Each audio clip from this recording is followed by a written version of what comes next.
அதற்காகவே நமக்கு அவர் இந்த வாழ்வை கொடுத்திருக்கிறார். நம்மை நம்பி இந்த பூமியிலே வைத்திருக்கிறார். நம்மை நம்பி இந்த இடத்துக்கு அனுப்பியிருக்கிறார். அப்போ நம்முடைய தேவனோடு நாம் உறவாட வேண்டும். அவரோடு நாம் ஒன்றாக இருக்கணும். அதுதான் நாம் பாடி கொடுத்தது போல அவரை போல நாம் மாறணும். ஆகவே இந்த நாள் வார்த்தைக்கு முன்பாக நாம் சற்று சிரங்களை தாழ்த்தி அவரிடத்திலே ஒப்புக்கொள்வோம். நன்றி அப்பா, இந்த நாளில் நீ பேச போகிற வார்த்தைகளுக்காக நன்றி. எங்கள் இதயங்களை திறந்தருளுங்க, விசுவாசிகளை திறந்தருளுங்க. நாம் எல்லாவற்றையும் சரியாய் புரிந்து கொள்ளுகிற அந்த ஞானத்தை ஆவியானவர் எங்கள் நடுவிலே தருவீராக. பிள்ளைகள் யாவுடைய இதயங்களும் திறந்திருப்பதாக அப்பா, இந்த சத்தம் எங்கும் கேட்கப்படுவதாக. உங்களுடைய சத்தம் எங்கும் கேட்கும் என்று சொன்னீரே அப்பா, அந்த சத்தத்தை பிரசங்கிக்கிற ஸ்தானத்திலே நீர் வந்து உங்களுடைய மகிமை விளங்கப்படுவதற்காக நன்றி. அதை தாழ்த்துகிறோம். நீர் பேசும் அடியார்கள் கேட்கிறோம் என்று சொல்லி இயேசு கிறிஸ்துவின் நாமத்தில் பிதாவே. முக்கியமான ஒரு காரியத்தை நாம் தியானிக்க இருக்கிறோம். இன்றைக்கு அநேகர் புரிந்து கொள்ள முடியாமல் தடுமாறி இதை பலவிதமாய் பிரசங்க பண்ணுகிற ஒரு பொருளாத காலமாகவே தேவன் நம்மோடு தெளிவாய் பேச விரும்புகிறார்.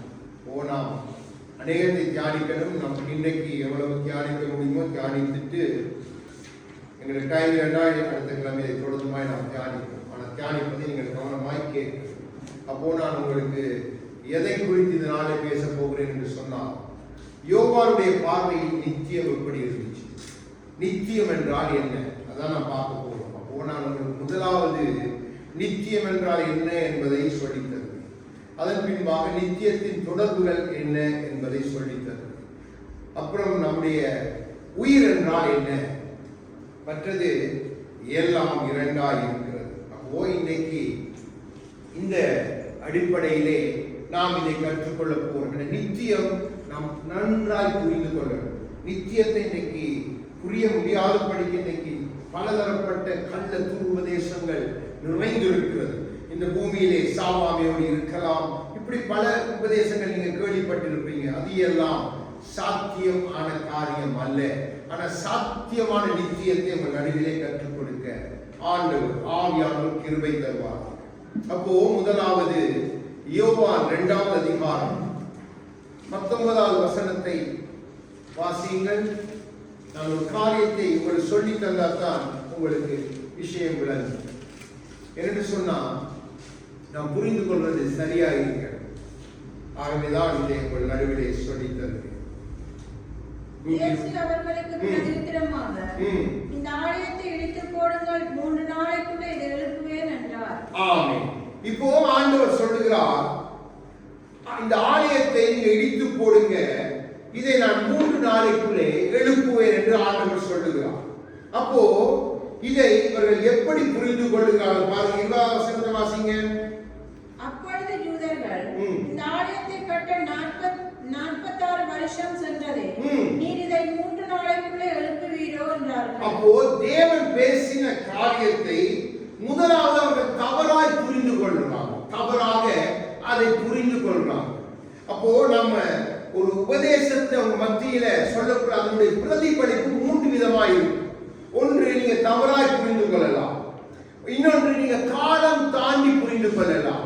இல்லை, நீங்க சரியாய் புரிந்து கொள்ளலாம். அப்போ பாருங்க, அடுத்த வசனத்தை வாசிங்க. 21வது வசனம். அவரோ தம்முடைய சரீரமாகிய ஆலயத்தை குறித்து பேசினார். ஆண்டவர் சரியாய் பேசுகிறார், தேவன் பேசுகிறார், சரியாய் பேசுகிறார். ஆனா இவங்க முன்வைத்த காரியத்தின் நிமித்தம் அவங்க பார்த்ததன் பிரதிபலிப்பு என்ன?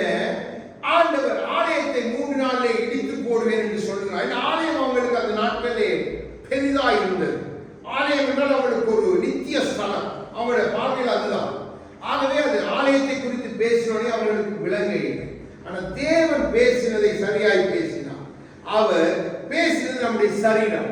இந்த ஆலயத்தை எழுப்ப அவர் வல்லவர் என்பதை புரிந்து கொள்ளும்படியாக. ஆகவே நித்தியம் என்பது நம்முடைய சரீரத்தை இடித்து போடுகிற ஒரு காரியம் மரணம். அந்த மரணத்தின் பின்பாக இந்த சரீரத்தை உயிர்ப்பிக்க தனக்கு வல்லமை உண்டு என்பதைத்தான் தேவன் அந்த இடத்திலே காண்பித்துக் கொடுக்கிறார். நாம் நன்றாய் புரிந்து கொள்ளணும். நித்தியம் என்றால் இதுதான் நித்தியம்.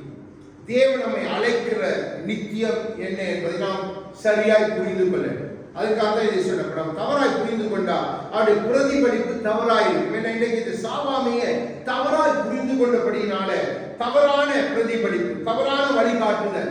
அப்போ என்ன சொல்றாங்க, நாங்க சாவாமையோடு இருப்போம், நாங்க இப்படி இருப்போம், அப்படி இருப்போம். அது மாத்திரமல்ல, விசுவாசம் எங்களுக்கு அதிகாரம் கொடுக்கப்பட்டிருக்குது, நாங்க எல்லைகளை பிடிப்போம், நாங்கள் அதை பிடிப்போம். தவறான வழி நடக்கும். நன்றாக விளங்கிக் கொள்ளுங்க, நம் தேவனுக்கு சகல அதிகாரங்களும் உண்டு. ஆனால் தேவன் அங்கே மனுரூபம் கொண்டு வந்த பொழுது பிதாவுடைய சித்தத்தை தான் செய்து முடித்தார். அவர் சொல்ல, எனக்கு அதிகாரம் இன்றி போப்பா, நான் அதை செய்கிறேன், இப்படி செய்கிறேன். அவர் மறைத்தவனை எழுப்பதற்கு முன்பாக பிதாவிடத்தில் அனுமதி கேட்கிறார். வல்லமை உள்ள கருத்து. அப்போ நீங்க நன்றாய் புரிந்து கொள்ள, இதை தவறாய் இன்றைக்கு பிரசங்கிக்கிற பல கள்ள உபதேசிமாரை நாம் கண்கூடாய் பார்க்கிறோம்.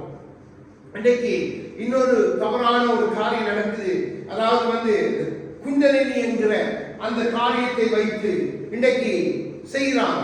இன்னைக்கு ஒரு பெரிய பிரசித்தி பெற்ற ஒரு பெண், அவ செய்கிற காரியம் கிட்ட எல்லாம் பல புக்களை கொண்டிருக்கக்குள்ள அதை சைபடி கொடுக்கக்குள்ள இல்லை, அதெல்லாம் அந்த குண்டலினி. அப்போ அந்த கல்ல துர்பதேசங்கள் பெருகிட்டு அதுல இருந்து வந்த ஒரு மகள், அதாவது சாத்தானுடைய சபைக்கு ஊழியம் செய்தவர், அவர் தான் செய்த அந்த குண்டலினிக்கு ஒப்பாக இவர் செய்ததை போட்டு அவர் காண்பித்து தேவன் நம்முடைய பிள்ளைகள் தெளிவடையணும் என்றுதான் பேசுகிறவர், காண்பித்துக் கொடுக்கிறார். அப்போ நீங்க நன்றாய் புரிந்து கொள்ள வேண்டிய ஒரு காரியம், யோவானுடைய பார்வையில நிச்சயம் எப்படி இருந்தது, பின்பாய் பவுல் அந்த நிச்சயத்தை எப்படி காண்பிக்கிறார், இதைத்தான் நாம் தியானிக்கிறோம். நிச்சயம் என்பதை நாம் சரியாய் புரிந்து கொள்ள வேண்டும்.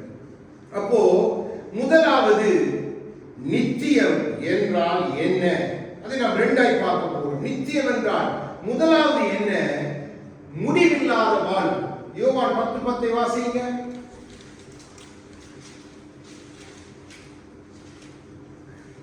திருடன் திருடவும் கொல்லவும் அழிக்கவும் வருகிறானே அன்றி வேறொன்றுக்கும் வரான். நானும் அவைகளுக்கு ஜீவன் உண்டாக்கவும் பரிபூரணப்படவும் வந்தேன். ஆமென். அப்போ நித்தியம் என்றால் பரிபூரணம், நித்தியம் என்று சொன்னால் ஜீவன். அப்போ இந்த ஜீவனை, இந்த நித்தியத்தை நம்ம இப்படிப்பட்ட அற்பமான, இப்படிப்பட்ட கீழ்த்தனமான உபதேசங்களுக்கு நம்ம விட்டுவிடக் கூடாது. அற்பமான உலக வாழ்வுக்கு நாம் விட்டுவிடக்கூடாது. இந்த தேவன் நம்மை வைத்திருக்கிற நித்தியம் தேவனுடைய பார்வையில யோவானை கொண்டு தேவன் நமக்கு அளவா எழுதி வைக்கிறார். எப்படி என்று சொன்னால் அது பரிபூரணம், அது முடிவில்லாத வரம்பற்ற ஒரு வாழ்வு. இப்போ இந்த வாழ்வுக்கு முடிவு உண்டு. ஆனா இன்னைக்கு எப்படி பிரசங்கிக்கிறாங்க, இதே சரீரத்தோட நீங்க பூமியில நினைச்சாலும் சாகலாம், இல்லாட்டி நீங்க சாக மாட்டீங்க. இது துருபதேசம். இதை கேட்டுட்டு எப்படிப்பட்டவங்க இன்னைக்கு வாழ்றாங்க, செய்யற பாவத்தை செய்யற வேண்டாம், நான் நினைச்சுட்டேன் நான் கிறிஸ்துக்குள்ள இருக்கிறேன், அதனால நான் சாக மாட்டேன், எனக்கு நிச்சயம். அப்படி எங்கேயுமே என் வேதம், உங்க கருத்துல இருக்கிற வேதம் சொல்லி தரவே இல்லை. ஆண்டவர் சொல்லி ஜீவன் உண்டாகணும், பரிபூர்ணம் உண்டாகணும், அதை நான் தான் கொடுக்க முடியும். அப்போ அதை அவர் எப்படி கொடுக்கிறார், அது முதலாவது நாம் பார்த்தோம், வரம் இல்லாமல், அதாவது எல்லையில் முடிவில்லை. அடுத்ததாக நித்தியம் என்று சொன்னால் முடிவில்லாத ஒரு உறவுக்குள்ளே நாம் பிரவேசிக்கிறோம். மரணம் நமக்கு இந்த பூமியை நம்மை பிரித்து, அந்த மரணம் நம்மை பிரிக்கிறபடினால்தான் ஜீவன் எப்படி இருக்குது, கிறிஸ்துவின் உறவாய் இருக்குது. மரணம் இல்லாம நீங்க ஜீவனுக்குள்ள பிரவேசிப்பது அது தேவ சித்தம். தேவன் வரும்பொழுது நாம் மறுரூபமான, அதுவும் நம்முடைய சர்வ மறுரூபமாக்கப்படணும். அப்போ அந்த ஜீவன் நமக்கு தேவன் வைத்திருக்கிற ஜீவன் உறவு, அவரோடு நாம் உறவாடணும். நாம் பாடி துதித்தோமே, உம்மை போல மாறணும், உம்மை போல நடக்கணும், உம்மை போல இருக்கணும் என்ற அந்த உறவைத்தான் ஜீவன், நித்திய ஜீவன் நமக்கு வாக்கு பண்ணுகிறது. அது இங்கு மாத்திரமல்ல, நாம் அவரோடு அவருடைய சாயலாய் மாறி, யோவான் சொல்லுகிறார், அவர் வரும்பொழுது நாம் எப்படி இருப்போம் நமக்கு தெரியும். ஆனால் அவருடைய சாயலை நாம் தரித்துக் கொள்ள நமக்கு வசனங்கள் தெரியுமா, எல்லாம் தியானிக்க வேண்டிய அவசியம் இல்லை. நீங்க நித்தியம் என்றால் என்ன என்பதை புரிந்து கொள்வதற்காக சில காரியங்களை சொல்லித் தருகிறேன். அடுத்தது, நித்தியம் என்றால் முடிவில்லாத நேரத்துக்குள்ளே நாம் பிரவேசிக்கிறோம்.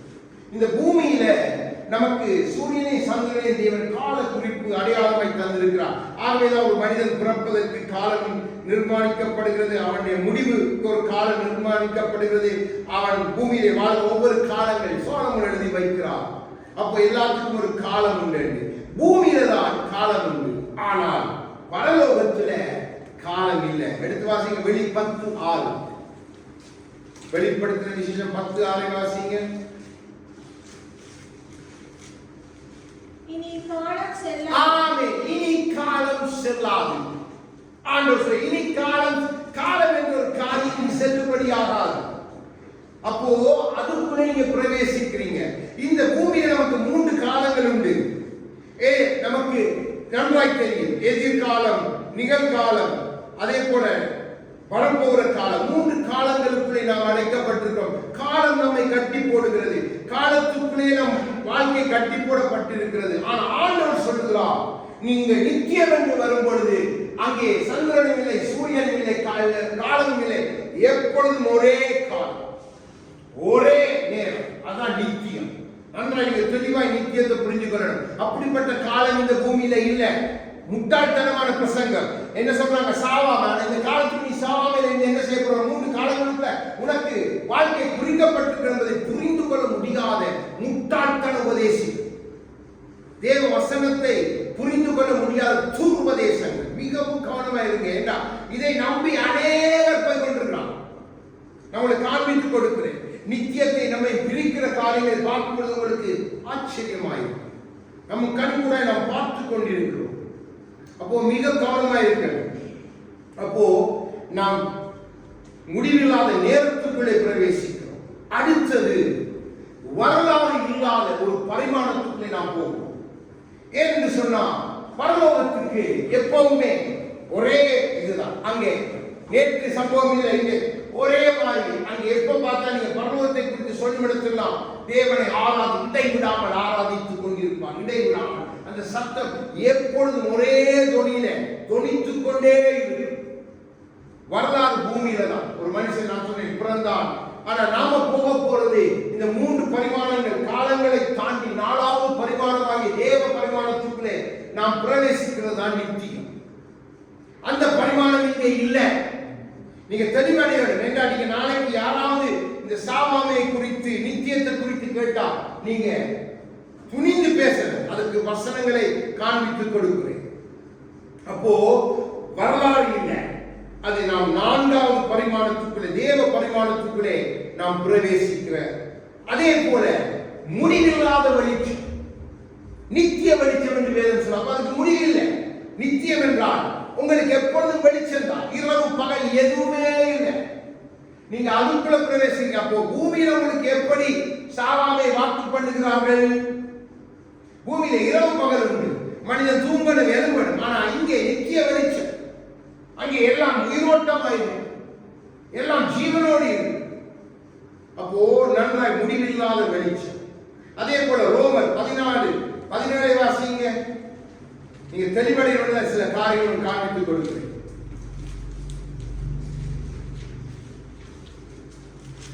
ரோமர் 14வது அதிகாரம் 17வது வசனம். தேவனுடைய ராஜ்யம் புசிப்பும் குடிப்பும் அல்ல, அது நீதியும் சமாதானமும் பரிசுத்த ஆவியினால் உண்டாகும் சந்தோஷமாய் இருக்கிறது. முடிவில்லாத ஒரு சந்தோஷத்தையும் சமாதானத்தையும் கொடுக்கிற தேவ ராஜ்யம் நித்தியம். இங்க மாறி புசித்து குடித்து கொண்டிருக்கிறது அல்ல தேவ ராஜ்யம். அப்போ இந்த புசிப்பும் குடிப்பும் உள்ள பூமியில நமக்கு சாவாமே, நமக்கு நித்தியத்தை சாத்தான் வாக்கு பண்ணுகிறான். ஆண்டுக்கு ஆண்டோடத்தில் அதைத்தான் சொன்னான். அப்போ நாம் கவனமாய் இருக்கணும். நாம் முடிவில்லாத சந்தோஷத்துக்குள்ளே பிரவேசிக்க போறோம். இங்கே அப்படி அல்ல, அங்கே முடிவில்லாத சந்தோஷம். இப்பொழுது சங்கீதம் 90வது சங்கீதம் 1-2 வாசிங்க.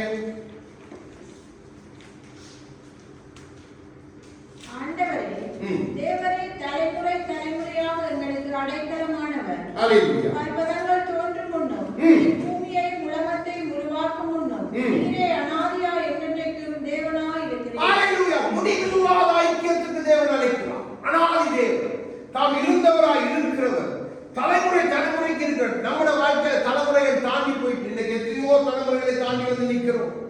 தேவன் நமக்கு கொடுக்கிற முடிவில்லாத ஐக்கியம். பூமியில நமக்கு உண்டான ஐக்கியங்கள் நம்மை விட்டு காணாமல் போகும், பிரிந்து போகும், தொலைந்து போகும், பழஞ்சத்துல போயிடும். ஆனா தேவன் கொடுக்க போகிற நித்தியத்துக்கு அடுத்த ஒரு வரம்பை நீங்க பார்ப்பீங்கன்னா முடிவில்லாத ஐக்கியத்துக்குள்ளே தேவன் உங்களை அழைக்கலாம். அந்த ஐக்கியத்தை யார் அதான் சொல்ற அனாதியாலே நீங்க எங்களுக்கு அடைக்கலம் ஆண்டவரே. அந்த ஐக்கியத்தை யாராலும் உடைக்க முடியாது. எந்த மனிதனாலும் உடைக்க முடியாது, எந்த பிசாசாலும் உடைக்க முடியாது, எந்த தூதனாலும் உடைக்க முடியாது. அப்போ இதைத்தான் நித்தியத்தினுடைய ஒரு பகுதி. நித்தியம் என்றால் என்னென்று நீங்க தெரிந்து கொள்ள. அடுத்த இரண்டாவது பகுதி என்ன? நித்தியம் என்றால் இனி இல்லை. இனி இல்லைன்னா நோமோ, இனி நமக்கு அது வரப்போறது இல்லை. அதான் நித்தியம். சில காரியங்கள் உங்களுக்கு தெரிஞ்சபடியாக சொல்லிக் கொண்டு போறேன். ஒன்று, மரணம் இல்லை. நித்தியத்துல மரணம் என்றது இல்லை. பூமியில மரணம் உண்டு. அங்கே பரலோகத்திலே கண்ணீர் இல்லை, பூமியில கண்ணீர் உண்டு. பரலோகத்துல உபத்திரவம் இல்லை. அப்போ இன்னும் பலதை சொல்லிக் கொண்டு போகணும். அப்போ கண்ணீர் இல்லை. வெளி 7:16 நீங்க பிறகு வீட்டை போய் வாசிங்க. நம்ம வசனங்கள் மட்டும் எழுதி வைத்துக் கொள்ளுங்க. அப்போ கண்ணீர் இல்லை, உபத்திரவம் இல்லை, மரணம் இல்லை, நமக்கு துக்கம் இல்லை, எல்லாமே அதான் சொன்னேன். அதுதான் முன்பாக காண்பித்துக் கொடுத்தேன். இதுதான் நித்தியம் என்றால். நீங்க தெளிவாய் புரிந்து கொள்ள. நித்தியம் என்றால் ஒன்று வரமில்லாத, முடிவில்லாத, இன்னொரு நோமோ இல்லை. நமக்கு இந்த காரியங்கள் இனி இல்லை. ஆனால் எங்க? அது அவரிடத்துல. நாம் போகிற பரலோக தேவனுடைய ஸ்தானத்துல தான் இவைகள் நமக்கு உண்டாகும். அப்போ நான் நித்தியம் என்றால் என்ன என்பதை உங்களுக்கு காண்பித்துக் கொடுத்தேன். அடுத்தது உயிர் என்றால் ஜீவன். இப்போ ஜீவன் என்றால் என்ன என்பதை நாம் பார்க்கிறேன். என்ன இன்னைக்கு ஜீவன் என்றால் என்ன என்பதை நாம் புரிந்து கொள்ளாதபடியால தான் சிலர் அடிபட்டு இப்படிப்பட்ட உபதேசங்களுக்கு போய் விழுகிறது. ஆசை தப்பில்லை, ஆனால் தவறான இடத்தில் நம்ம ஒரு நாளும் நடத்தக்கூடாது. அப்போ ஜீவன் என்றால் என்ன என்பதை அடுத்து நாம் பார்க்க போவோம். முதலாவது காண்பித்துக் கொடுத்தது நித்தியம் என்றால் என்ன, அந்த இரண்டாய் பிரித்து காண்பித்துக் கொடுத்தேன். ஒன்று முடிவில்லாதது, அடுத்தது இல்லை, நோமோ. அப்போ அடுத்தது நாம் பார்க்க போறது ஜீவன் என்றால், அதாவது உயிர் என்றால் என்ன, ஜீவன் என்றால் என்ன. எபேசியர் 5:14 வாசிங்க.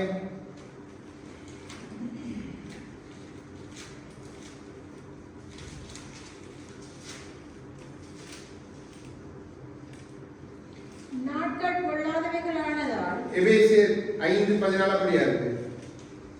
ஆதலால் தூங்குகிற நீ விழித்து மரித்தோரை விட்டு எழுந்திரு. ஆமென். ஜீவன் என்றால் விழிப்பு. அப்ப பூமியில தூக்கம் வரும். தூங்குறவனை வேதம் எப்படி சொல்லுகிறது? மரித்தவன். சபையை பார்த்து சொல்லுகிறார், உன் கிரியைகள் செத்ததா இருக்கு, நீ மரித்து போயிருக்கிறாய். என்ற சபை சாலையில சபை இருக்கு, ஆனா தூங்கி கொண்டிருக்குது. அப்ப தேவனுடைய பார்வையில தூங்குறது என்றால் மரணம். ஆனா தேவன் சொல்லுகிறார் நித்தியம் என்றால் விழிப்பு. நீங்க எல்லாத்திலும் விழிப்பா இருக்கணும். தேவனுடைய ராஜ்யத்துக்காக விழிப்பா இருக்கணும். தேவனுடைய ஜெபத்துல, தேவனுடைய துதியில எல்லாம் விழிப்பு வேண்டாம். அது ஜீவன். இங்க இருந்துதான் நீங்க ஜீவனுக்குள்ள பிரவேசிக்க போறதுக்கான அடித்தளம். அப்போ பவுல் சொல்லுகிறார், விழி, மரித்தவனோடு உனக்கு பங்கு வேண்டாம். இந்த உலகத்துல எல்லாம் மரித்து போயிருக்கிறாங்க, ஆனா நடக்கிறாங்க, எல்லாம் செய்யறாங்க. நம்மளோட பார்வையில நாம் பார்க்க புரிந்து கொள்ளணும். அவங்களுக்குள்ள விழிப்பு இல்லை. பெரிய படிப்பு படித்திருக்கலாம், பெரிய காரியங்கள் படித்திருக்கலாம், ஆனா அவங்களுக்குள்ள நமக்குள்ள இருக்கிற அந்த ஜீவனுக்குரிய விழிப்பில் அவங்க மரித்து போயிருக்கிறாங்க. மரித்தவர்களோடு தங்கள் பங்கை அடைந்து கொள்ள போறாங்க. எனக்கும் உங்களுக்கு அப்படி இல்லை. அப்போ நாம் தூங்கினால் நமக்குள்ள ஜீவன் இல்லை. அப்போ ஜீவன் என்றால் முதலாவது விழிப்பு. அதான் ஆண்டவர் சொன்னார், விழித்திருங்கள், அப்பதான் உங்களுக்கு ஜீவன் இருக்குது. என் ஆவியானவர் உண்டு, விழித்திருங்கள் என்று சொன்னார். அப்போ நம்ம விழித்திருக்கிறவர் ஜீவன் நமக்குள்ள இருந்த நமக்குள்ள ஒரு விழிப்பு இருக்கு. நம்முடைய ஆவியில் ஒரு விழிப்பு இருக்கு, அதுதான் ஜீவன். அடுத்தது லூக்கா 1:42 வாசிங்க. ஜீவன் என்ற என்ன அடுத்ததை காண்பித்துக் கொடுங்க.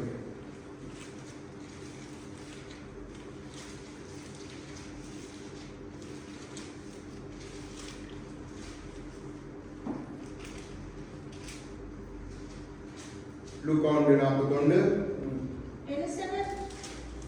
எலிசபெத் மரியாளுடைய வாழ்த்துதலை கேட்ட பொழுது அவளுடைய வயிற்றில் இருந்த பிள்ளை துள்ளிற்று. ஆமென்.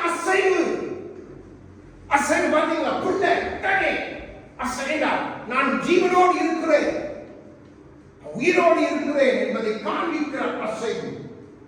அப்போ விழிப்பு, ஜீவனடா விழித்து அடுத்தது அசையும். அப்புறம் அசையன் நம்ம தேவ ராஜ்யத்துக்காக அசையன். ஜெபத்துல, துதியில, எல்லாத்துலயும் நம்ம ஒரு அசைவுள்ளவர்களா இருக்கணும். அதான் சொன்ன அசைவுள்ளவர்களா நீங்க இருந்தா தான் நீங்க அசைக்கப்படுவது இல்லை. நம்ம படுத்து கிடந்தா, தூங்கிறவங்களோட மறைத்து கிடந்தா, நம்ம சாத்தான் லேசா படு படு படு படு கை உலக்கி போய் படுத்திருந்த ஆமா போக்குவோம். நாம் அப்படி அல்ல. நாம் தேவனுடைய பிள்ளைகள். முதலாவது ஜீவன் என்ற விழிப்பு, இரண்டாவது அசைவு. பிள்ளை சொல்லிட்டு நான் ஜீவனோடு இருக்கிறேன், வருவேன், தேவ ராஜ்யத்தின் சித்தம் செய்வேன் என்றதை அது அங்கிருந்து அசைந்து காண்பித்து அது தான் ஜீவனோடு இருப்பதை தெரியப்படுது. அடுத்ததாக 2 ராஜாக்கள் 4:34 வாசிங்க. நான் ஜீவன் என்று சில காரியங்களை காண்பித்து கொடுக்கிறேன்.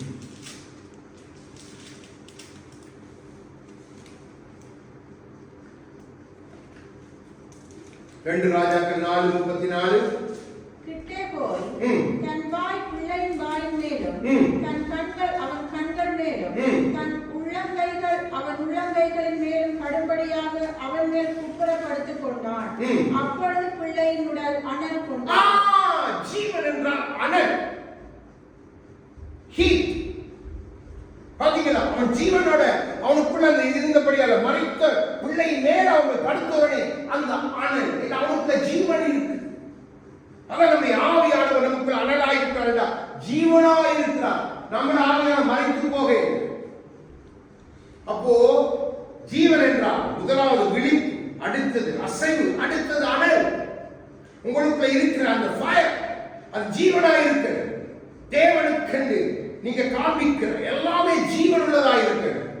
ஏனோ தாவோ என்று காரியம் செய்யக்கூடாது. தேவனுக்காக ஜெபிக்கிறதா இருந்தாலும், யாருக்காக இல்லை, நீங்க ஒரு காரியத்தை செய்யறது என்றாலும், என்ன என்றாலும் உங்களுக்குள்ள அந்த அனல் இருக்கு. அப்பதான் உங்களுக்குள்ள ஜீவன் என்ற ஒன்று உண்டு. அது கர்த்தர் கொடுத்தது. இப்படி இல்லைண்டா அனல் இல்லாம நம்ம இருக்க முடியாது. அப்ப நமக்குள்ள ஜீவன் இல்லைண்டா நன்றாய் விளங்கிக் கொள்ளுங்க. அடுத்ததாய் சங்கீதம் 150 6வது வசனத்தை வாசிங்க. 150 சங்கீதம்.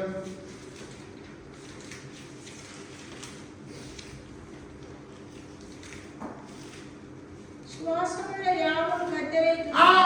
ஜீவன் என்றால் சுவாசம். அப்போ மரித்தவனுக்கும் சுவாசம் உள்ளவனுக்கும் வித்தியாசம் உண்டு. மரித்தவனால எந்த கிரியை செய்ய முடியாது. நமக்குள்ள சுவாசம் இருக்கிறபடியினால் நமக்கு கிரியை செய்யக்கூடும்.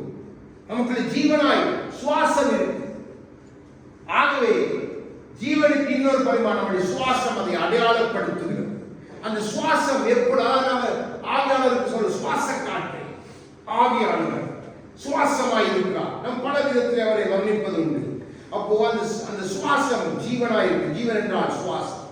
நன்றாக விளங்கிக் கொள்ளுங்க. அடுத்தது லூக்கா 7:15 வாசிங்க.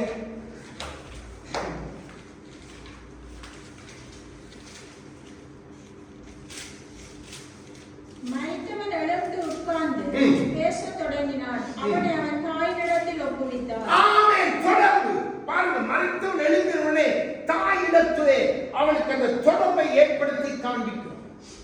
அப்போ ஜீவன் தொடர்பு. நாம் இங்கே மரித்தோனே நம்முடைய தொடர்பு அங்கே ஜீவனாய் தொடரப் போகுது கிறிஸ்துவோடு. பூமியில மறித்து போயிட்டு நமக்கு எல்லாம் முடிந்தது நினைப்பாங்க. இந்த பூமியில பெருசா போடுவாங்க, அப்படி செய்தால் இப்படி செய்தால் இந்த பட்டம் அந்த பட்டம் ஒன்றுக்கும் உதவாது. நம்ம கர்த்தருக்குள்ளே நம்ம நித்திரை அடைந்த நமக்கு ஒன்று தெரியும், நம்ம நித்திய தொடர்புக்குள்ளே போயிட்டோம் தேவனோடு. அது ஜீவன், அதான் ஜீவன். நித்தியமான தொடர்புக்குள்ளே நாம் போயிட்டோம். நன்றாக விளங்கிக் கொள்ளுங்க. அதே மாதிரி உணர்வுக்கு லூக்கா 8:55 அந்த பிள்ளை எழுப்பினோடனே அந்த பிள்ளைக்கு உணர்வு வந்துச்சு, பசி வந்து. அப்போ ஜீவன் என்றால் உணர்வு, இல்லாட்டி உணர்ச்சி என்று சொல்லலாம். உணர்ச்சி ஜீவனோட தான் உங்களுக்கு உணர்ச்சி இருக்கு. அந்த தேவனுக்கான உணர்ச்சி, எல்லா விதத்தோட உணர்ச்சி. அப்போ உங்களுக்குள்ள ஜீவன் இருக்குது என்று அர்த்தம். அடுத்தது ஜீவன் என்றா என்ன? 2 ராஜாக்கள் 4:32 பார்த்து அடுத்த கட்டத்தில் கடந்து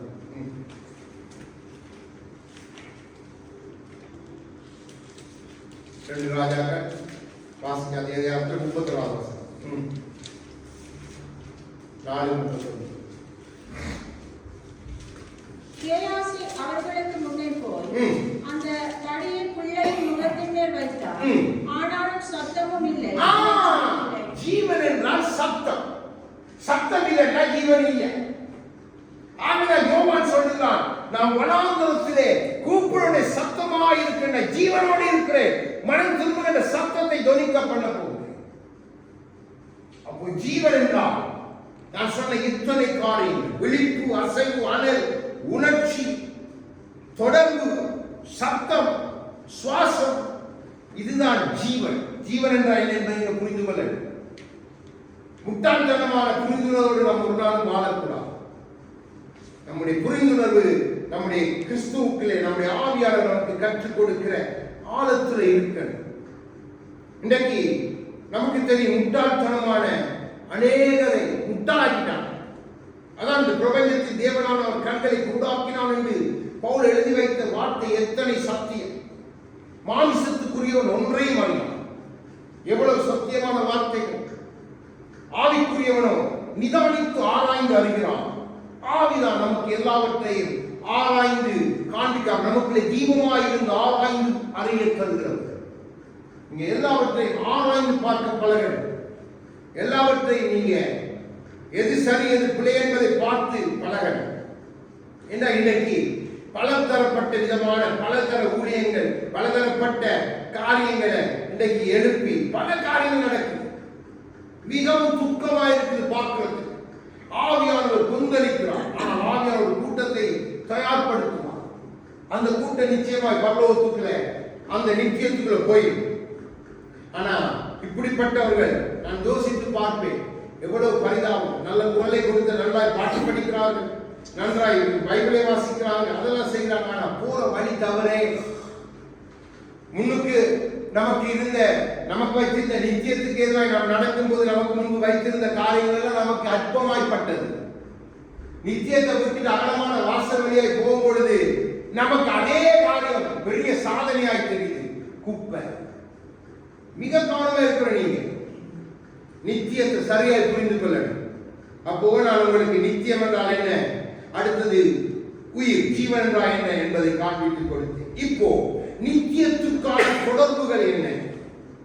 நித்தியம் என்று சாதாரணமாய் பிரவேசி, அதுக்கான தொடர்புகள் வேதம் நமக்கு எதை அடையாளப்படுத்தி காண்பிக்கிறது, அது எப்படி நமக்கு தொடர்பை உண்டாக்கி கொடுக்கிறது என்பதை நாம் புரிந்து கொள்ள வேண்டும். மற்றோட பார்வையில் அது எங்களுக்கு பைத்தியம் அப்படி எல்லாம் சொல்லலாம். ஆனா நித்தியம் எதை பார்க்கிறது, நித்தியத்தின் தொடர்பு எப்படி இருக்கிறது? ஆகவே எபிரேயர் 12வது அதிகாரம் 14வது வசனத்தை வாசிங்க.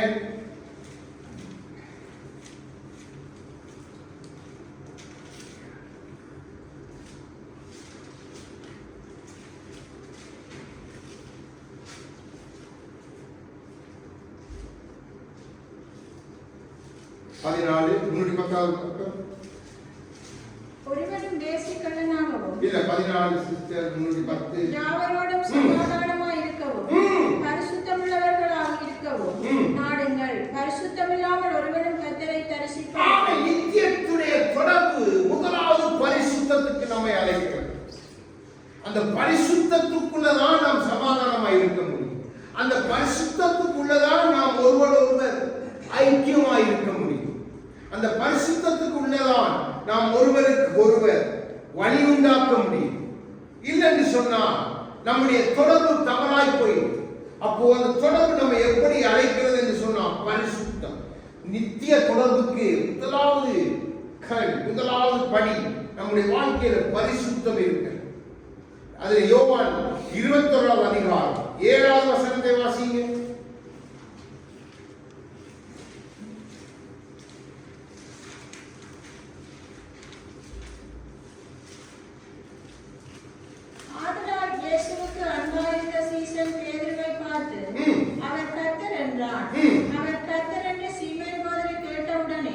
நான் வஸ்திரமில்லாதவனாய் இருந்தபடியினால் தன் மேற்சட்டையை கழட்டிக் கொண்டு கடலிலே குதித்தார். நம்ம கிறிஸ்துக்குள்ள இருந்து கொண்டு எக்கால சத்தம் வெடிக்கப்போ நம்ம வஸ்திரமில்லாதவனாய் இருந்தா நம்ம கடல்ல தான் குதிக்க வேண்டியது. ஏன் ஆண்டவர் வஸ்திரம் என்று சொல்லும் இடமெல்லாம் தேவன் பரிசுத்தத்தை அடையாளப்படுத்துகிறது. வேதம் நமக்கு வஸ்திரம் என்று சொல்லும் பொழுதெல்லாம் பரிசுத்தத்தை அடையாளப்படுத்தி காண்பிக்கிறது. ஆகவேதான் வெளி 15 நமக்கு தெரிஞ்ச வசனம், நான் திருடம் வருகிற வண்ணமாய் வருவேன். ஒருவன் தன் வஸ்திரம் விலகாதபடிக்கு காத்துக்கொள்ள கடவன் என்று ஆண்டவர் சொல்லுகிறார். அப்போ பரிசுத்தமாய் பாருங்க, நம்ம மற்றவர்களுக்கு முன்னுக்கு நம்ம பரிசுத்தம் மாறி காண்பிக்கலாம். ஆனா நம்மளோட வஸ்திரம் சரியாயிரு, கிழக்கு வஸ்திரம் இல்லை. ஆக எக்கால சத்தம் கேட்டோன்னு பேருந்து பாய்ச்சது கடலுக்குள்ள. ஆனா யோவான் பாய் அவன் எழுதி வைக்கிறான். பேருந்து கடவுள சத்தம் கேட்டோன்னு கத்தோ கத்த உடனே. அப்ப எக்கால சத்தம் ஜொலிக்கும் பொழுது நம்முடைய வஸ்திரம் ஆகிய பரிசுத்தம் காக்கப்பட்டு இருக்கிறது. அது விலகாதபடி இருக்கணும். இல்லை என்று சொன்னா நம்ம நித்தியத்தின் தொடர்புக்குள்ள போக முடியாது. அப்போ நித்தியத்தோட தொடர்புடையது முதலாவது பரிசுத்தம். நன்றாக விளங்கிக் கொள்ளுங்க. பரிசுத்தத்துக்கும் நித்தியத்துக்கும் மிகுந்த தொடர்பு உண்டு. வஸ்திரம் என்று சொல்லும் பொழுதெல்லாம் தேவன் நம்முடைய பரிசுத்தத்தை குறித்து பேசுகிறார். ஆகவேதான் உங்களுக்கு அந்த வசனத்தை காண்பித்துக் கொடுத்தேன். படி 15வது அதிகாரம். நீங்க பிற வீட்டை வாசிக்கலாம், உங்களுக்கு தெரிஞ்சது. இப்ப அடுத்தது நித்தியத்துக்கும் கண்ணீருக்கும் தொடர்பு உண்டு. சங்கீதம் 56 வாசிங்க.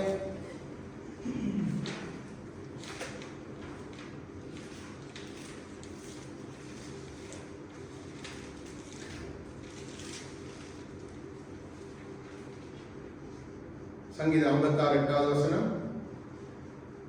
என் அலட்சியங்களை தேவரீர் எண்ணியிருக்கிறீர். என் கண்ணீரை உம்முடைய துருத்தியில் வையும்.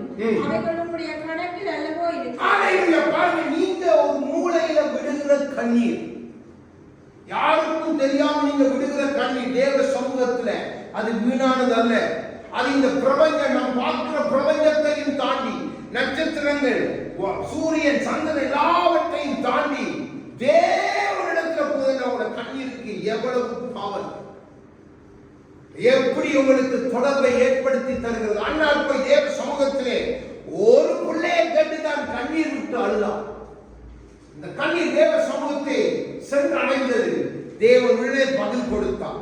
ஆனா அது மாத்திரமல்ல, இப்போ அந்த துருத்தில இருக்கிற அண்ணாவுடைய கண்ணீரை எல்லாம் பார்க்கும் பொழுது தேவன் பின்பாய் 3 ஆண் பிள்ளைகளையும் 2 பெண் குழந்தைகளை கொடுத்து அந்த கண்ணீரை பார்க்கும் பொழுதெல்லாம் தொடர்ந்து அவளுக்கு பதில் கொடுத்து கொண்டே இருந்தான். அப்போ உங்களோட கண்ணீருக்கும் நித்தியத்துக்கும் எவ்வளவு தொடர்பு இருக்கிறதை நீங்கள் புரிந்து கொள்ள. இல்லைன்னு சொன்னா நம்ம ஐயோ ஏன் எனக்கு இந்த கண்ணீர் என்று நாம் யோசிக்கலாம். ஆனா நீங்க தேவ சமூகத்தில் விடுற கண்ணீர், தேவனை நினைத்து நீங்க விடுற கண்ணீர் எல்லாத்துக்குமே பரலோகத்தோடு தொடர்பு இருக்கு. நீங்க சும்மா அழுகிறத நான் சொல்றீங்க. புருஷன் அடிச்ச கொஞ்சாதி பேசினாங்க அழுகிற அந்த கணக்கை நான் சொல்றீங்க. தேவ சமூகத்துல போய் நீங்க விடுகிற ஒவ்வொரு கண்ணீரையும் தேவன் துருத்தியில வைத்து பார்க்கிறாங்க, பரலோகத்தில் வைத்து பாருங்க. சாதாரண எல்லைகளை தாண்டி ராக்கெட் கூட ஒரு குறிப்பிட்ட அளவுக்கு மேல போக முடியாது. உங்களோட கண்ணீர் இந்த பிரபஞ்சத்தையே தாண்டி, வான நட்சத்திரங்கள் எல்லாவற்றையும் தாண்டி நித்திய தேவன் இருக்கிற இடத்துக்கு போயிட்டு ஆங்கிலம் சங்கீதக்காரன் சொல்லுகிறான், ஆண்டவரே என் கண்ணீர், என் அலைச்சல், என் துச்சக பிரபாவம் என்னை சூழப்படுத்தலாம். நான் கூப்பிட்டேன், என் சத்தம் பரலோகத்துக்கு வந்து உன் சதிகளில் ஏறிற்று. 18ஆம் சங்கீதத்தில் சொல்லுகிறான். அப்போ உங்களோட கண்ணீர், நீங்க தேவ சமூகத்தில் உள்ள கண்ணீர், உங்களோட பிள்ளையை குறித்து இல்ல உங்களை குறித்து உங்களுக்கு என்ன, எல்லாத்துக்கும் நிச்சயமாய் பதில் உண்டு என்பதை மாத்திரம் நீங்க மறக்கவே கூடாது. நன்றாக விளையும். ஆகாரம் அவர் வழி நடக்கும் போது சாரல் சொன்னார், ஆகாருடைய கண்ணீரை கண்டு யோசிச்சு பாருங்க, அது பகவத்து கெட்டிச்சா இல்லையா? அப்போ நம்முடைய கண்ணீருக்கும் பரலோகத்துக்கும் நித்தியத்துக்கும் தொடர்பு உண்டு. அடுத்தது நம்முடைய வேதனை.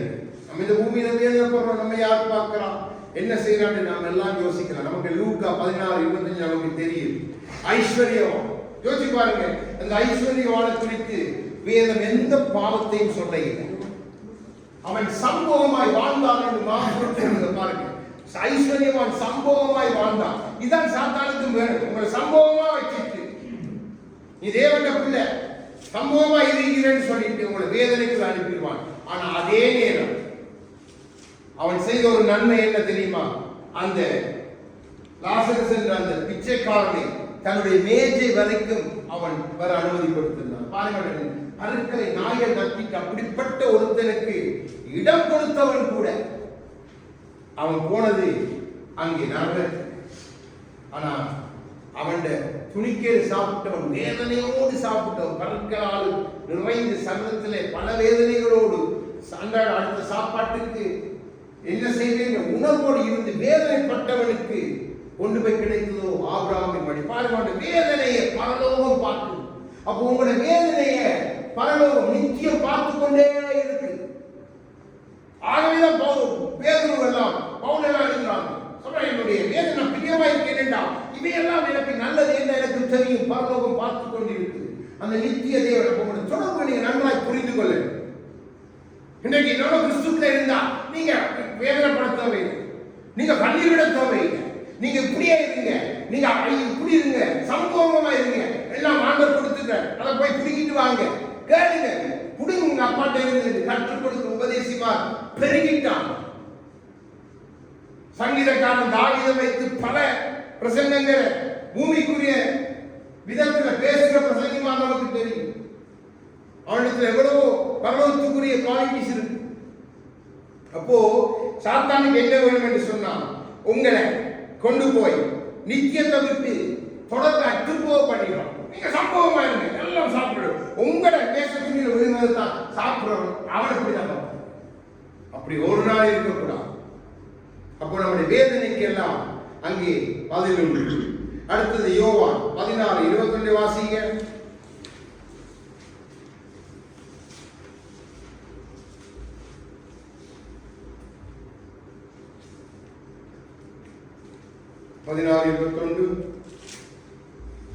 ஸ்திரியானவளுக்கு பிரசவம் வந்திருக்கும் போது அவள் துக்கம் அடைகிறாள். பிள்ளை பெற்றவுடனே ஒரு மனுஷன் உலகத்தில் பிறந்தான் என்கிற சந்தோஷத்தினால் அப்புறம் உபத்திரவத்தை எண்ணினாள். நீங்க உபத்திரவம் மறந்தீங்கதான். நீங்க ஒரு பிள்ளையை பெற்றோட எப்படி அந்த தன்னுடைய வேதனை உபத்திரவம் எல்லாம் மறந்து ஒரு தாயாய் அவள் சந்தோஷப்படுகிறாள். அப்படித்தான் பரலோகம், அப்படித்தான் நித்தியம். நன்றாக விளங்கிக் கொள்ளுங்கள். அதைத்தான் நாங்கள் அழகான பூமியுடைய சொல்லுகிறார். ஒரு கருவை சுமக்கிற தாயை வைத்து காண்பித்து தன் சீசனுக்கு பரலோகத்து ராஜ்யத்தை கற்றுக் கொடுக்கிறார். இன்னைக்கு வேற விதமாக கற்றுக் கொடுக்கிறார். நன்றாக விளங்கிக் கொள்ளுங்கள். தேவ வார்த்தை புரட்டுவதில் சாத்தானுக்கு நீங்கள் அவனோட வேத புரட்டு. நமக்கு வேத வார்த்தை வைத்து கற்றுக் கொடுக்கிறவர்கள் ஆவியானவர் நம்முடைய ஆண்டவராய் கிறிஸ்து. அப்போ ஒரு தாய் குழந்தை வயிற்றில் இருக்கும்போது அவளுக்கு வேதனை, இப்படி இந்த குழந்தையை பாதுகாக்கணும், இப்படி இருக்கணும், அவளுக்கு இங்க உதைக்கும் அங்க உதைக்கும், பல விதமான காரியங்கள் அவளுக்கு சுற்றி நடக்கும். எல்லாவற்றையும் தன்னை காத்துக்கொண்டு அந்த வேதனையை சுமந்து பிறகுக்குள்ளே அவளுக்கு பிரசவ வேதனை. அந்த பிரசவ வேதனையை ஒரு பெற்றெடுக்கிற பிள்ளைய அவள் எப்படி பார்க்க சந்தோஷமாய் பார்ப்பது போல்தான் பரலோகம். மரணம் உங்களுக்கு ஒரு நிமிஷம் தான், ஒரு பிரசவ வேதனை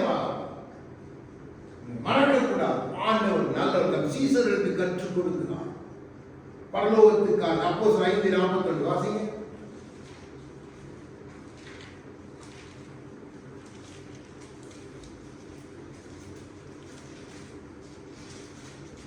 அவருடைய நாமத்துக்காக தங்கள் அவமானத்துக்கு பாத்திரராக எண்ணப்பட்டபடியினால் சந்தோஷமாய் ஆலோசனை சங்கத்தை விட்டு புறப்பட்டு போய் பாருங்க, என்ன அவமானம் வந்தாலும் பேதுரு யோவான் சந்தோஷமா புறப்பட்டு போறாங்க. அவருடைய நாமத்துக்காக தெரியும் நித்தியத்தோட எங்களுக்கு தொடர்ந்து. அதைத்தான் நான் இங்கே அழகாய் கற்றுக் கொடுக்கிறான். வேதனை ஒன்றுமே இல்லை. நீ உன்னுடைய பிரசவ வேதனை நீங்கி அந்த ஸ்திரீயானவள் எப்படி சந்தோஷம், அப்படி உன்னுடைய சந்தோஷம் இருக்கட்டும். அந்த நிமிஷத்துல அதை அனுபவிக்க தாய்மார்ட்ட போய் கேட்டா தான் நமக்கு தெரியும். இப்ப நம்முடைய அருமையான சகோதரி வைத்திருக்கிறார். வரும்பொழுது அதை பெற்ற பிராயிட்டு கேட்டா சந்தோஷப்பட்டு கலிகூர்ந்து அந்த வேதனையை கூட மறந்து பேசுவோம். என்ன அது தேவன் கொடுக்க. அப்படித்தான் பரலோகம், அப்படித்தான் நித்தியம். நீங்க ஒரு நாளும் கலங்கக்கூடாது. இன்னைக்கு தவறான காரியங்களை கேட்டு நீங்க கொஞ்சம் சஞ்சரித்து மனசை விட்டு அப்படி இப்படியெல்லாம் போயிடக்கூடாது. அப்போ நம்முடைய உபத்திரவங்களுக்கு நம்முடைய வேதனைக்கு எல்லாம் பரலோகத்தோடு தொடர்பு இருக்கு. ஒரு நாள் நீங்க பார்க்கலாம், தேவனை தன் வார்த்தையினால் கற்று ஆகவேதான் சீசர்கள் வந்து உபத்திரவங்கள் வேலைகளை குறித்து கவலைப்படவே இல்லை. அவங்க தொடர்பு அங்கே இருந்துச்சு, அங்க போயிட்டான். இப்ப அவங்க நமக்கு முன்மாதிரி. அடுத்தது யோவான் 6:54 நான் சொல்லிட்டு போறேன். சமூகத்தின் அப்பம். நீங்க தேவனோடு நீங்க அவருடைய அப்பத்துல கை வைக்கும் பொழுதே, அவருடைய பந்தியில நீங்க தொடர்பு படும் பொழுதே பரலோகத்துக்கு அந்த பந்திக்கும் தொடர்பு இருக்குது. ஆகவே தேவனுடைய பந்தியை ஒரு நாள் அசட்டப் பண்ணக்கூடாது. அவன் பவுல் எழுதி வைக்கிறான். அதை நீங்க பயபக்தி ஐயா தொடர்பை ஏற்படுத்துறீங்க, அவரோட ஐக்கியத்தை உண்டு பண்றீங்க. அப்ப இப்பெல்லாம் நீங்க ஒவ்வொரு மாசம் அந்த காரியத்தை நீங்க கைப்பற்றும் பொழுதெல்லாம் உங்க தொடர்பு பரலோகத்தோடு உறுதி செய்யப்பட்டு கொண்டே இருக்கு. அதை செய்ய முடியாதபடி அநேகரை சத்துரு தடுத்து வைப்பான். அப்போ நீங்க ஒரு நாளும் மறக்க கூடாது. சமூகத்தின் அப்போ நீங்க வாங்கும் பொழுது அந்த கர்த்தருடைய பந்திக்கும் பரலோகத்துக்கும் தொடர்பு உண்டு. நான் இப்ப உங்களுக்கு நித்தியத்துக்கும் இந்த இருக்கும் உள்ள தொடர்புகளை சொல்லிக் கொண்டிருக்கு ஜீவனுக்கு. அடுத்ததா காணிக்கைக்கும் நித்தியத்துக்கும் தொடர்பு இருக்கு. நாம் காணிக்கையில் அசட்டை பண்ணுகிறோம். பாருங்க, நான் காணிக்கு கொடுக்கிறேன். எடுங்க அப்போஸ்தலர் 10:4.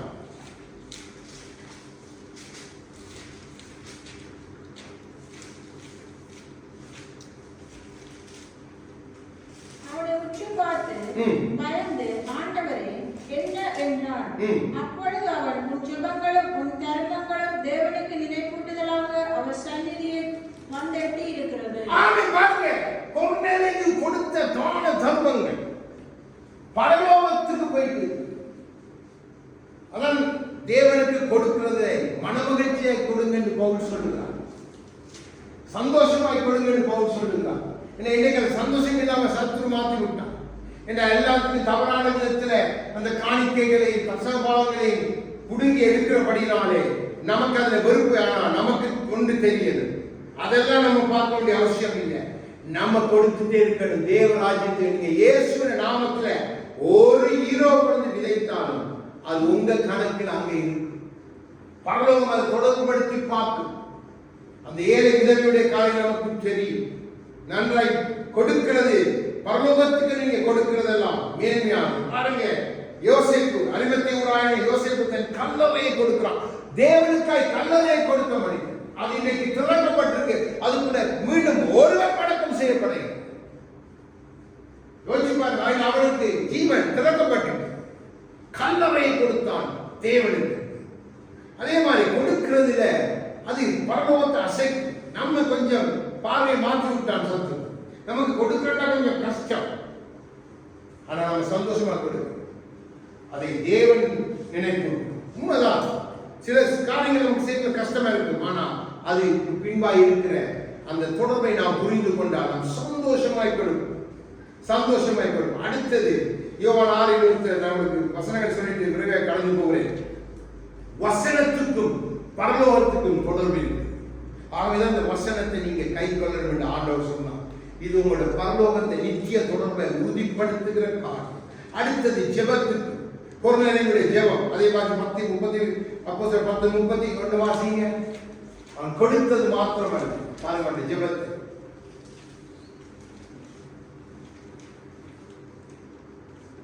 கொர்நேலியுவே, உன் ஜெபம் கேட்கப்பட்டது. ஹalleluya. எங்க கேட்கப்பட்டது? இது பரலோகம். உங்க ஜெபத்துக்கும் நித்தியத்துக்கும் தொடர்பு இருக்கு. தேவ வசனத்துக்கு நித்தியத்துக்கும் தொடர்பு இருக்கு. நன்றாக விளங்கிக் கொள்ளுங்கள். அடுத்தது அர்ப்பணிப்பு. அர்ப்பணிக்கு நீங்க அர்ப்பணிக்கிற ஒரு அர்ப்பணிப்பு. ஆகவே போல ஜீவ வழியாக அவருக்கு அர்ப்பணிங்க. அது பரலோக தேவனுடைய, அது உங்களுக்கு நித்தியத்துக்கான தொடர்பு. அப்ப நம்ம அதே மாதிரி ஆராதனைக்கும் நித்தியத்துக்கும் தொடர்பு இருக்கு. அடுத்தது கற்பனைக்கும் நித்தியத்துக்கும் தொடர்பு இருக்குது. மார்க் 10:14-19 நீங்க வாசிக்க அந்த வாய்வெட்டு சொல்லுகிறோம். அதே மாதிரி உங்கள் விசுவாசத்துக்கும் நித்தியத்துக்கும் தொடர்பு இருக்குது. அடுத்தது இது நீங்க வசனத்தை வாசிச்சா நல்லா இருக்கு. யோவான் 17:5 வாசிங்க. பிதாவே, உலகம் உண்டாகுவதற்கு முன்னே உம்மிடத்தில் எனக்கு உண்டாயிருந்த மகிமையினாலே இப்பொழுது நீர் என்னை உம்மிடத்தில் மகிமைப்படுத்தும். ஆமென். பாருங்க, ஆவிக்குரிய அந்த மகிமை அறிவு அதுக்கும் நித்தியத்துக்கும் தொடர்பு. பேதுரு சொல்றார், நீங்க அவரை அறிகிற அறிவில்லை. பவுல் சொல்றார், அறிகிற அறிவில் வளர வேண்டும். அவர் அந்த ஞானப்பாலை நீங்க விரும்பி பிடிக்கணும். அவர் அறிகிறதுக்கா. அப்போ ஆவிக்குரிய அந்த அறிவுக்கும் பரலோகத்துக்கும் அது மகிமை. ஆதியிலே தேவன் வைத்திருக்கிற அந்த ஞானம், அதற்கு தொடர்பு இருக்கு. அடுத்து நீங்க செய்யற நன்மைக்கு தொடர்பு இருக்கு. பல காரியங்கள் நீங்க நன்றாய் விளங்கிக் கொள்ளுங்க. அப்போ இதெல்லாம் உங்களை நித்தியத்துக்கு நேராக நடத்துகிற, தொடர்பு படுத்துகிற காரியம். நான் உங்களுக்கு முதலாவது கற்றுக் கொடுத்தேன், நித்தியம் என்றால் என்ன, அது இரண்டாய் காண்பித்துக் கொடுத்து நீங்க விளங்கிக் கொள்ளும். இந்த சத்தியம் கொஞ்சம் ஆழமானது. அடுத்தது உயிர் என்றால் என்ன, ஜீவன் என்றால் என்ன என்பதை உங்களுக்கு காண்பித்துக் கொடுத்தேன். இப்பொழுது நித்தியத்துக்கான தொடர்புகள் என்ன, அவைகளை உங்களுக்கு காண்பித்துக் கொடுக்கிறேன். இப்போ அடுத்தது நித்தியத்திற்கான முக்கியமான காரியங்கள் என்ன. ஒரு வசனத்தை நான் சொல்லிக் கொண்டு போகிறேன். மார்க் 9:43 வாசிங்க. நித்தியத்தின் முக்கியம் புரிந்து கொள்ள. நமக்கு முக்கியமானது நித்தியத்திற்கு முக்கியம் அல்ல.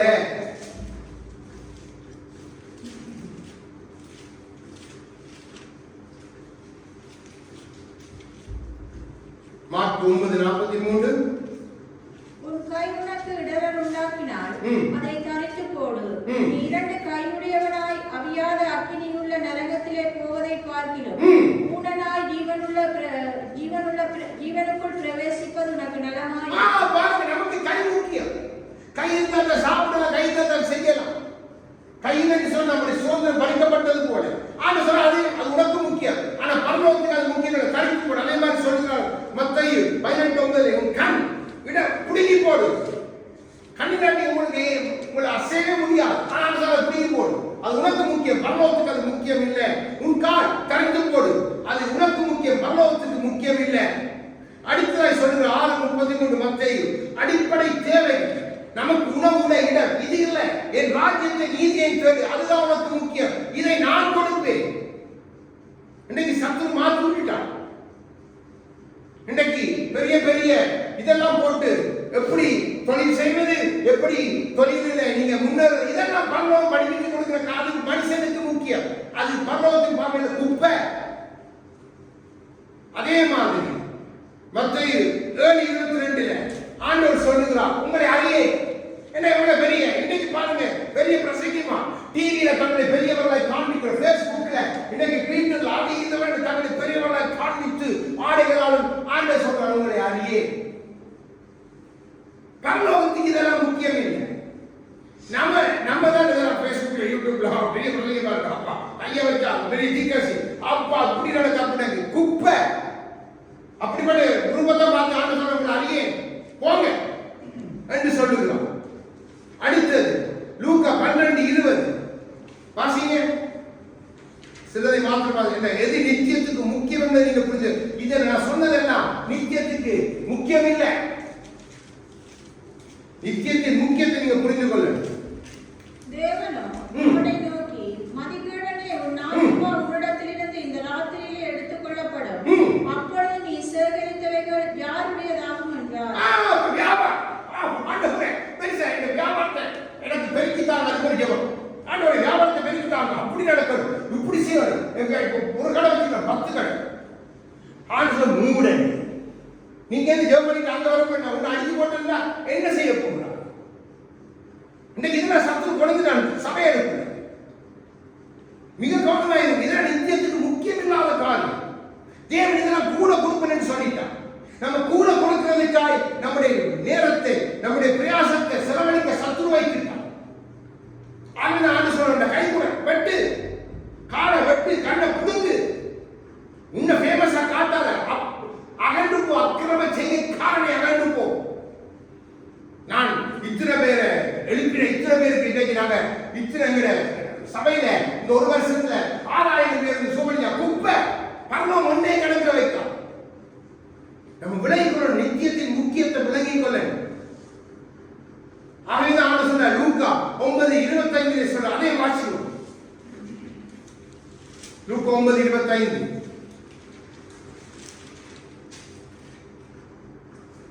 மனுஷன் உலகம் முழுவதையும் ஆதாயப்படுத்திக் கொண்டாலும் தன்னை தான் கெடுத்து நஷ்டப்படுத்தினாலும் அவனுக்கு லாபம் என்ன? இன்னைக்கு உலகத்தை ஆதாயப்படுத்த கற்றுக் கொடுக்கிறாங்க. நாங்க எல்லைகளை விரிவாக்குவோம்,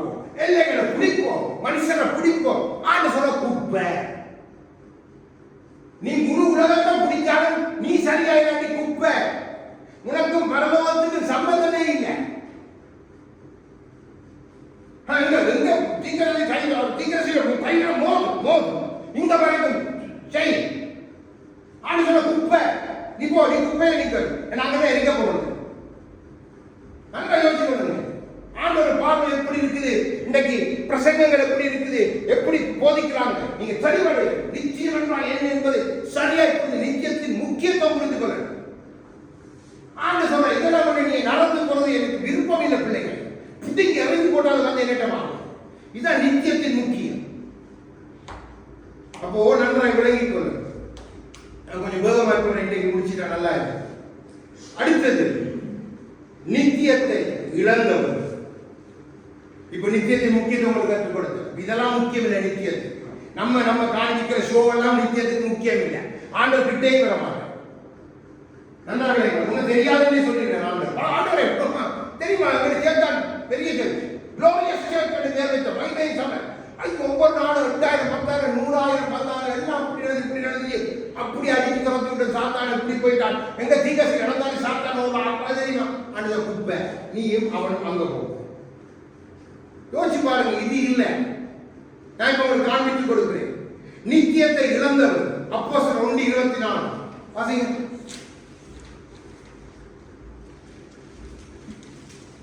கொஞ்சம் குரூப்பை காண்பித்து கொடுக்கிறேன். நித்தியத்தை இழந்தவர்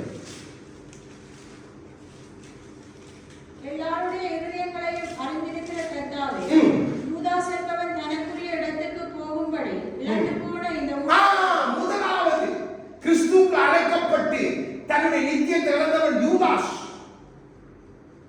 கிறிஸ்துவோடு இருந்து பிசாசுகளத்தவர் அநேகத்தை பார்த்து பணப்பைய வச்சிருந்தவன்.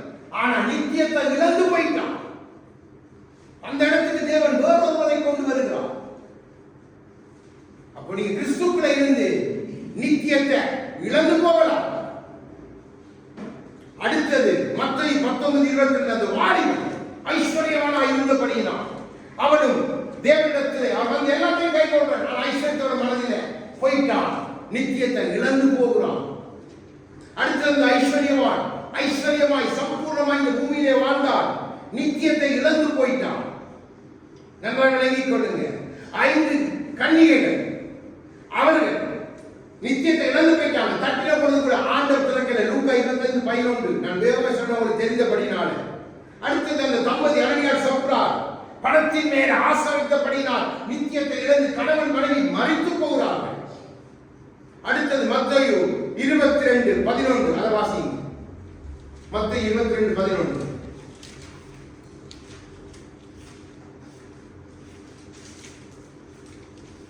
விருந்தாளிகளை பார்க்கும்படி ராஜா உள்ள பிரவேசித்த போது கல்யாண வஸ்திரம் தரித்திராத ஒரு மனுஷனை அங்கே கண்டு, சிநேகிதனே, கல்யாண வஸ்திரம் இல்லாதவனா இங்கே எப்படி வந்தா என்று கேட்டான். அதற்கு அவன் பேசாமல் இருந்தான்.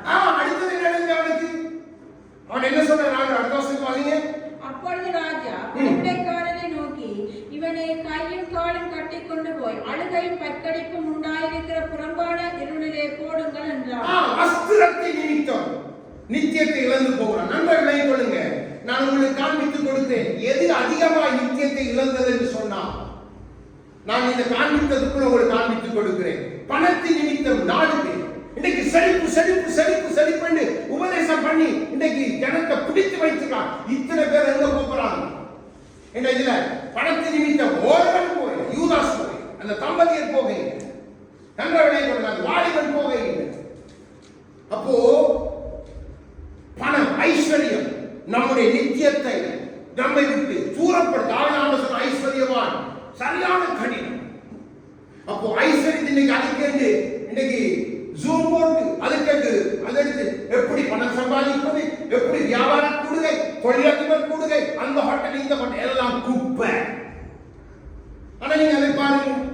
அடுத்தது உலக இச்சை நிமித்தம் ஒரு குரூப் தான். உலக இச்சை நிமித்தம் வஸ்திரம் பரிசுத்தமில்லையான ஒரு குரூப், அபிஷேகம் 5 கன்னிகைகள் ஒரு குரூப்.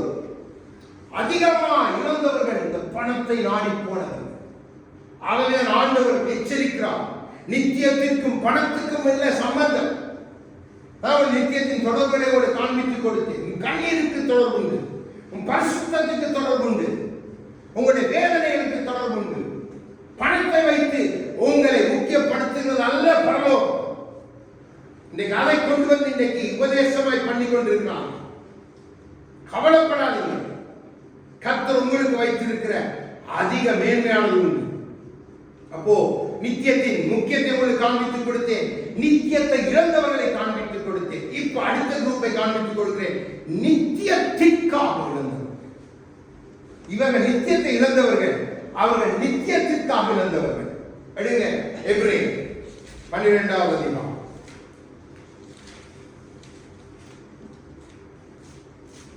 எபிரேயர் 11வது அதிகாரம். எபிரேயர் 11 24 26 வாசிங்க. 24 26. விசுவாசத்தினாலே மோசே தான் பெரியவனான போது பார்வோனுடைய குமாரத்தின் மகன் எனப்படுவதை வெறுத்து அநித்தியமான பாவ சந்தோஷங்களை அனுபவிப்பதை பார்க்கிறோம்.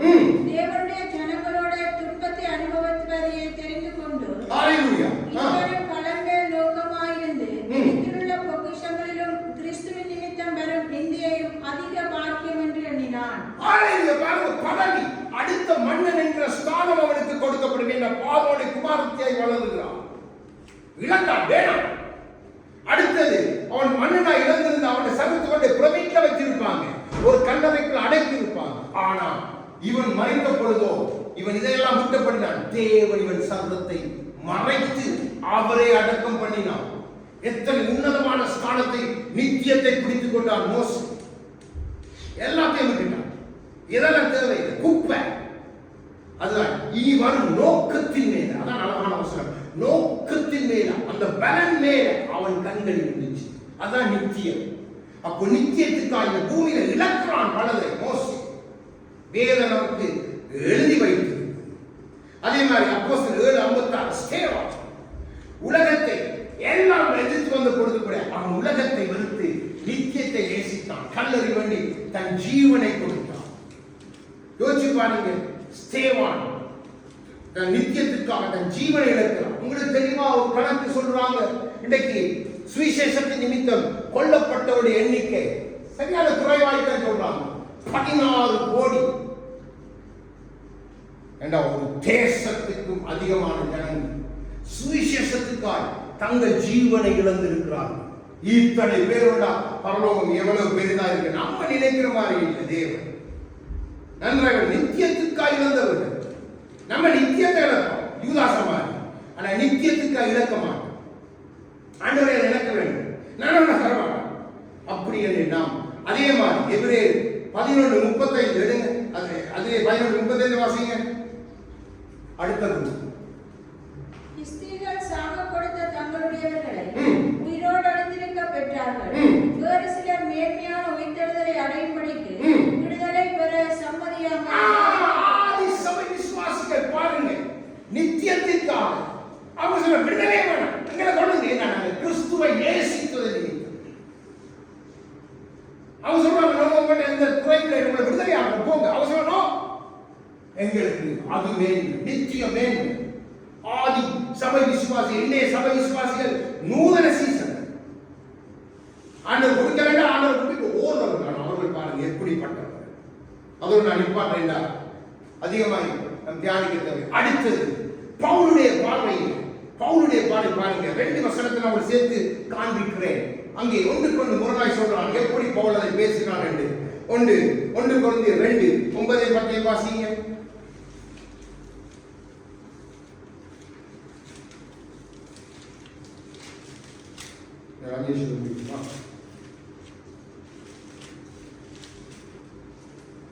ஒன்று கொரிந்தியர் 2:9-10.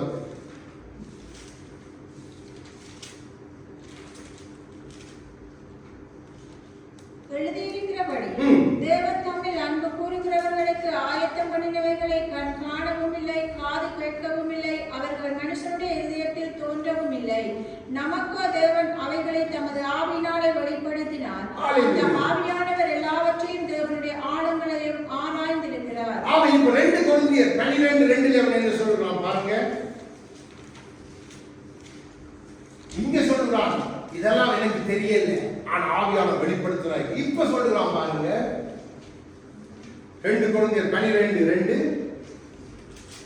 கிறிஸ்துவுக்குள்ளான ஒரு மனுஷனை அறிவேன், அவன் 14 வருஷத்துக்கு முன்னே 3ஆம் வானம் வரைக்கும் எடுத்து. ஹalleluya! 14 வருஷத்துக்கு முதல் பரலோகத்துக்கு போனேன் என்று பவுல் தன்னை குறித்து பேசுகிறான். இங்கே சொல்றான், காணே இந்த பவுல் நான் கண்டுட்டேன். நித்தியத்தை கண்ட பவுலுடைய வாழ்க்கையில உண்டான 5 மாற்றங்கள். எப்படி அனலும் வைராக்கியம் நித்தியத்தை கண்டு கொண்டான். முன்பு தெரியாதென்றாலும் நித்தியத்துக்காய் பாடுபட்டவன் பின்பாய் அவன் கண்டு கொண்டான். நாம் காண்கிறோம், நாம் கேட்கிறோம், நாம் எல்லாம் அறிந்திருக்கிறோம். ஆனால் நாம் நித்தியத்துக்காக இப்படிப்பட்ட மாற்றம் நம்முடைய வாழ்க்கையில வரல. விரைவா 5 மாற்றங்களை நான் உங்களுக்கு காண்பித்துக் கொடுத்து முடிக்க போகிறேன். முதலாவது அப்போஸ்தலர் எடுங்க, அப்போஸ்தலர் 26:4.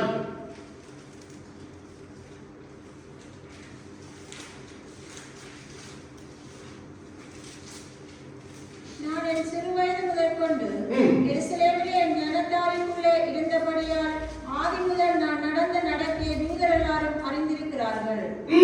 இப்ப பாருங்க, அவன் தன் சிறுவயது முதலே நான் இருந்தேன், என் நடக்கை எப்படி இருந்தது, தமஸ்கு வரைக்கும் அந்த சிறு பிள்ளைத்தனமான நடக்கிற பாவ வாழ்க்கை, தமஸ்கு வாசல வைத்து அவனிடத்தில் பெரிய மாற்றம், ஆனால் வைராக்கியம், பெரிய மாற்றத்தை காண்கிறான். அவன் சொல்லுகிறான், அந்த மாற்றத்தை காண்பிக்கும்படியா பேசுகிறான் பவுல். பெரிய மாற்றம். நம்முடைய வாழ்க்கையில் என்ன மாற்றம் வந்திருக்கு? நித்தியத்தை நோக்கி போய் கொண்டிருக்கிறோம். நம்முடைய சிறுவயது பழக்கம் இன்னும் நம்ம தொடருதா என்ற பழைய வாழ்க்கை நமக்கு மாற பவுல் சொல்லுகிறான். பெரிய ஒரு வித்தியாசத்தை அங்கே பவுல் தன்னை குறித்து காண்பித்துக் கொடுக்கிறான். அடுத்தது 23:1 வாசிங்க. அப்போஸ்தலர் 23:1. அவள் ஆலோசனை சங்கத்தாரை உற்று பார்த்து, சகோதரரே, இந்நாள் வரைக்கும் எல்லா இந்நாள் வரைக்கும் பாத்தீங்களா? இப்ப தமஸ்குக்கு பிறகு அந்த வாழ்க்கை மாறிட்டு இப்ப சொல்றான், இந்நாள் வரைக்கும், அதுல இருந்து இந்த நாள் வரைக்கும் எல்லா விஷயத்தையும் பெரிய மாற்றம். இந்த நித்தியத்தை கண்டவுடைய மாற்றம் எப்படி இருக்கிறது, நித்தியத்தை குறித்து தெரிந்த மாற்றம் எப்படி இருக்கு. யோவான பார்வை நித்தியம் எப்படி நாம் கற்பித்துக் கொடுத்தேன் உங்களுக்கு. இப்ப பவுல் சொல்லுகிறார் நித்தியத்தை குறித்து அதிகமாய் நித்தியத்தை பேசினவர்கள். அப்போ நமக்கு ஒரு பெரிய வித்தியாசம் உண்டாகும். இந்நாள் வரைக்கும் எல்லா விஷயத்திலும் நாம் கிறிஸ்துவுக்காய் இருக்க நம்முடைய ஞானஸ்தானம் எடுத்த நாள்ல இருக்கு. நன்றாக விளங்கிக் கொள்ளுங்கள். அடுத்தது அப்போஸ்தலர் 20:38 வாசிங்க. இன்னும் ஒரு வசனத்தை பார்க்க முடியும்.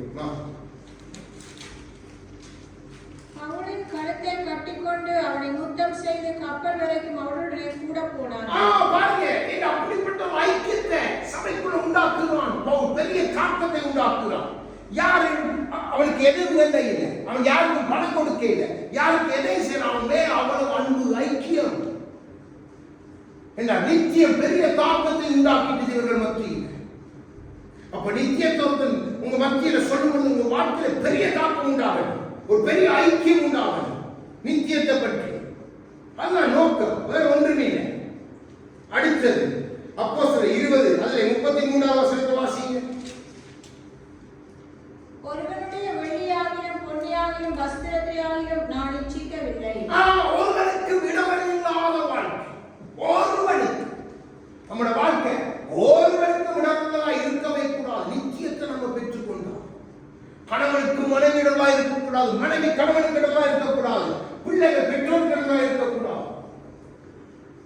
நன்றாக விளங்கிக் கொள்ளுங்க. சபை ஊழியருக்கு விரதமா இருக்கக்கூடாது, ஊழியர் சபைக்கு விரதமா இருக்கக்கூடாது.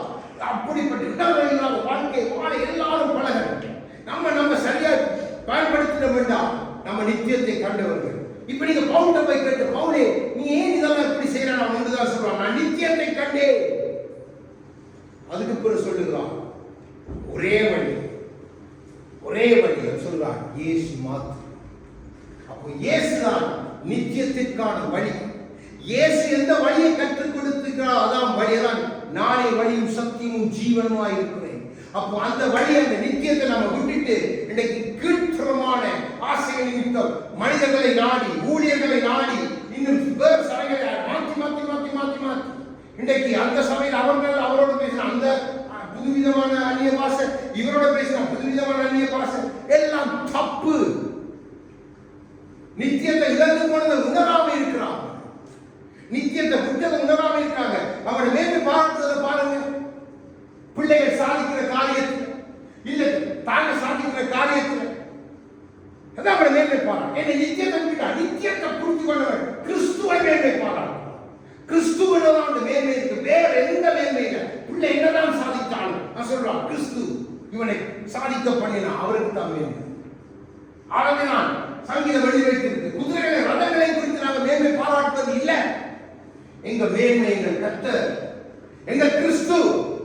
இதான் நித்தியம், இதான் நித்திய வாழ்வு, இதான் யோவான் கண்ட நித்தியம். இதுதான் பவுல் கண்ட நித்தியம். இதுதான் சபை காண வேண்டிய நித்தியம். இதுதான் ஒவ்வொரு விசுவாசியும் காண வேண்டிய நித்தியம். ஒவ்வொரு ஊழியனும் அறிய வேண்டிய நித்தியம். இதை விட்டுட்டு வேறு நித்தியத்தை யார் வாக்கு பண்ணினாலும் நம்பாதீங்க. கிறிஸ்துவே வழியும் சத்தியமும் ஜீவனுமாய் அவரே. அந்த தேவனிடத்தில்தான், அந்த பரலோகத்தில்தான், அந்த பரிசுத்த கூட்டத்தில்தான் நாம் வந்திருக்கிறோம். இன்றைக்கு அவரோடு பரிசுத்த கூட்டத்திலே பவுல் உண்டு, யோவான் உண்டு, பேதுரு உண்டு. அங்கே அழைக்கப்பட்டிருக்கிறோம். அவர் ஜீவனுள்ள தேவன் தங்குகிற அந்த ஸ்தலத்தில் நாம் வாங்கி இருக்கிறோம். அதற்காகத்தான் நம்முடைய பிரயாசம் இந்த பூமியில இருக்கணும். அதற்காக எனக்கு பெரிய மாற்றம் உண்டாகணும். அதற்காக எனக்கு இடர்வில்லாத வாழ்வு உண்டாகணும். அதற்காக இடத்திலே சகலம் புதிதாய் மாறணும். இதை நம்ம செய்தோம். நாம் பாடி தீர்த்தது போல உண்மை போல மாறணும். இயேசு அவரை போலதான் நாம் மாறணும். நித்தியத்தின் முக்கியம் அதுதான். நன்றாய் தெரிஞ்சு நான் கொஞ்சம் வேகமாய் போனேன். அநேகத்தை பேசலாம். இனி வருநாட்களில் நமக்கு நேரம் இருந்தால் நாம் நித்தியத்தை குறித்து இன்னும் தியானிக்கலாம். இது நமக்கு போதும். நம்முடைய ஆவியை உயிர்ப்பிக்கும், நம்முடைய ஆவியை எழுப்பும். ஆகிய தேவ சமூகத்தில் உற்சாகமாக எழுந்திருந்து அவரை பாடி துதிக்க போகும்.